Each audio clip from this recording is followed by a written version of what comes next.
আজকে স্পেশালভাবে একটা মগজ ভুনার রেসিপি আপনাদের সাথে শেয়ার করব। হ্যালো এভরিওয়ান, আসসালামু আলাইকুম। কেমন আছেন সবাই? আশা করি ভালো আছেন। এই যে আমি মগজগুলো সুন্দর করে পরিষ্কার করে নিচ্ছি। তারপর এখন কড়াইয়ে তেল দিয়ে দিব।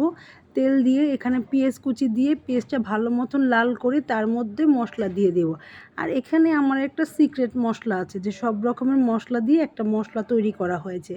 ওই মশলাটা দিয়ে এই মগজ ভুনা রান্না করব। তো এখানে এখন আমি পেঁয়াজের মধ্যে একটু পানি দিয়ে দিলাম। তারপরে দিয়ে দিব শুকনো লাল মরিচের গুঁড়ো, হলুদের গুঁড়ো। এটা দিয়ে কতক্ষণ একটু নেড়ে চেড়ে রান্না করব। রান্না করা হয়ে গেলে তার মধ্যে দিয়ে দিব আবার সেই সিক্রেট মশলাটা। এই মশলাটা দিলেই আর আপনার অন্য কোনো রকম বাড়তি কোনো মশলা দিতে হবে না।